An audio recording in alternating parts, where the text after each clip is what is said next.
Chapter 7, Disruptive Honesty. In order to grasp the wildness of this next vignette, I want you to imagine that you have received an invitation to dine at the home of an influential diplomat. The governor or your ambassador will do. A number of dignitaries will be present, bishops of the church, Supreme Court justices, a prime minister. How would your insides feel as you rang the bell? How self-conscious would you be of your appearance, your manners? Alas, 30 seconds after you walk through the door, there is an awkward moment of tension, a delicate matter about forgetting to return the bow of the Dalai Lama. Your host is speechless. You can see from the look on everyone's face that you have committed something a step or two beyond an embarrassing faux pas. What would you say? How would you respond? When Jesus had finished speaking, a Pharisee invited him to eat with him. So he went in and reclined at the table. But the Pharisee, noticing that Jesus did not first wash before the meal, was surprised. Then the Lord said to him, "Now then, you Pharisees clean the outside of the cup and dish, but inside you are full of greed and wickedness." Jesus has just entered this man's home, having accepted an invitation to dinner. Every guest who has ever passed through those doors has washed their hands before being seated, slavishly observing a custom unbroken for centuries. It is a test of orthodoxy and solidarity. Jesus knows this, knows that they are watching his every move. He walks right past the line at the wash basin, makes himself comfortable at the table. The Pharisee apparently is speechless. Jesus reads the look on his face and offers an explanation. "Oh, the washing bit." He says that he takes a piece of flatbread, breaks off a bite, and chews it. It completely clouds the issue.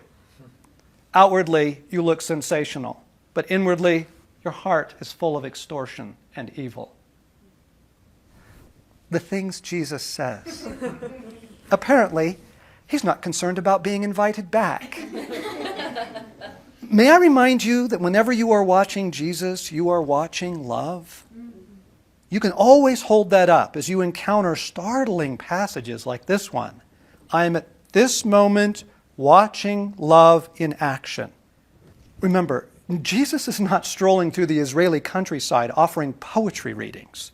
He is on a mission to rescue a people who are so utterly deceived, most of them don't even want to be rescued.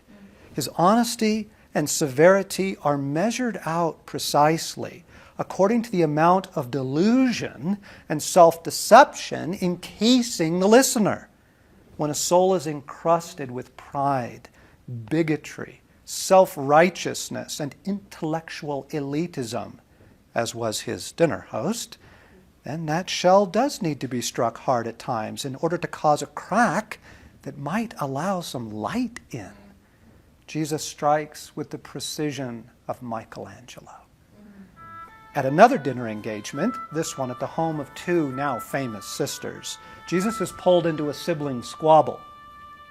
Now, as they were traveling along, he entered a village, and a woman named Martha welcomed him into her home. She had a sister called Mehri, who was seated at the Lord's feet, listening to his word. But Martha was distracted with all her preparations, and she came up to him and said, "Lord, do you not care that my sister has left me to do all the serving alone? Then tell her to help me." Okay, Jesus is a sharp enough man to know not to stick his head in a hornet's nest. These family quarrels have a long, tangled history, like Middle Eastern politics. Come to think of it, these quarrels are the long, tangled history of Middle Eastern politics. Martha demands Jesus take sides. He does, but not as she expected. He takes her side by speaking to what is going on inside. "Martha, Martha," the Lord answered, "you are worried and upset about many things, but only one thing is needed. Mary has chosen what is better, and it will not be taken away from her." Jesus is the guest, by the way, in her home. She made the dinner, If it were me, I think I would probably have tried to diffuse the tension by just offering to help Martha myself, skirt the issue, but it would leave Martha in her self-righteous snit. I absolutely love the loving courage of this man to say what everyone else knows but won't say. Jesus' tone seems very different here than with the earlier Pharisee. This is a softer blow.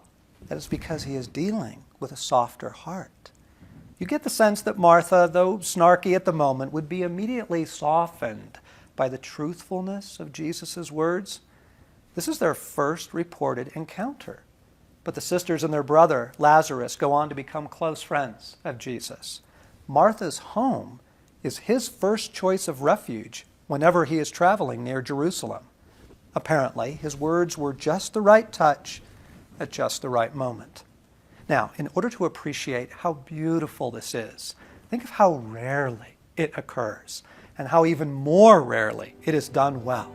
Most people go through their entire life without anyone ever speaking honest, loving, direct words to the most damaging issues in their life.